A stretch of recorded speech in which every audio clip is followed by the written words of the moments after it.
Bonjour, je m'appelle Jérôme Ravenet et je vous partage sur ce fil de podcast la synthèse de cours donnés dans différents instituts depuis 2004 autour des théories et des pratiques médicales issues des traditions anciennes d'Orient et d'Occident. Bienvenue sur Énergie Tradition Santé à tous ceux qui nous écoutent avec discernement.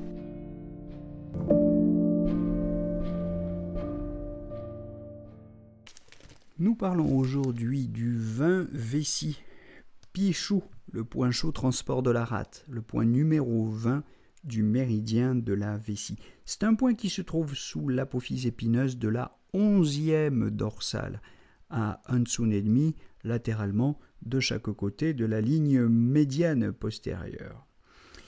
Comme tous les points chauds dorsaux, c'est un grand point de la tonification. C'est un point qu'on tonifie, c'est donc un grand point des syndromes de vide de la rate, des syndromes de vide de Qi, des syndromes de vide de Yang, essentiellement. Donc, c'est un point qui se pique en tonification pour renforcer la rate, pour tonifier le Qi, et qui, accessoirement, peut aussi se moxer, ça se fait très couramment, pour tiédir ou tonifier le Yang de la rate. Voilà donc les deux stratégies, tonification du Qi de la rate, réchauffement ou tiédissement du Yang de la rate, les deux stratégies pour lesquelles on mobilise ce point qui va concerner tout un tas de pathologies simples ou complexes, ça peut être aussi des syndromes complexes qui supposent un vide de Qi ou un vide de Yang de rate.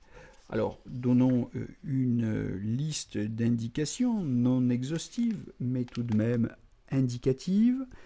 Douleurs et distensions abdominales, diarrhée, vomissements, douleurs épigastriques, ptose de l'estomac, céphalée, vertige, palpitations cardiaques, insomnie, hypersomnie, toux, asthme, asthénie, faiblesse générale, hypogalactie, règles irrégulières, aménorrhée, leucorrhée, métrorragie, rectorragie, hémorragie diverses, ptose et prolapsus divers, héméralopie, mucosité, humidité, mais par vide de rate, c'est-à-dire que quand la rate est vide, effectivement, elle ne transforme plus l'humidité s'accumule, œdème, ictère, hépatite, etc.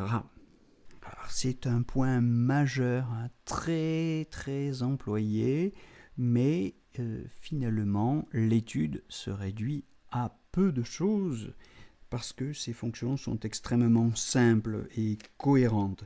Alors ensuite on va pouvoir l'associer à de nombreux points en synergie avec le 21 vessie par exemple, le point chou de l'estomac, avec le 3 rate, avec le 4 genmaï, avec le 3 foie, avec le 9 rate et le 40 estomac, ça c'est pour l'humidité, avec le 17 vessie si on veut nourrir le sang, avec le 15 vessie, le 7 cœur et le 6 rate si on veut plutôt tonifier le Qi de la rate et nourrir le sang du cœur, avec le 13 vessie et le 3 rate si on veut tonifier en même temps le poumon. Pour ce qui est des moxas, souvent utilisés, ou des points qu'on moxera en synergie, donc pensez au 4 genmaï, au 4 doumaï, au 23 vessie, au 25 estomac, et on pensera aussi au 4 doumaï, au 23 vessie, au 14 doumaï, au 36 estomac, et accessoirement au 6 rate. Voilà pour quelques points qui sont très souvent utilisés en synergie, en complément du 20 vessie.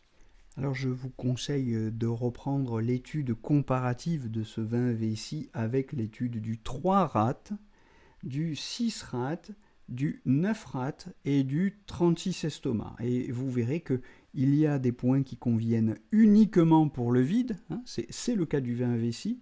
Il y a des points qui conviennent uniquement pour la plénitude, c'est le cas du 9 rate, qu'on utilise exclusivement en dispersion pour les plénitudes de type humidité. Et puis, il y a des points qu'on utilise pour le vide et pour la plénitude. C'est le cas du 36 estomac et du 6 rat, comme également du 3 rat. Voilà, je vous laisse reprendre ces fiches et les comparer sur ces points. Je vous donne rendez-vous pour la suite de ces monographies des points d'acupuncture de la médecine traditionnelle chinoise et je vous souhaite en attendant une belle journée à tous.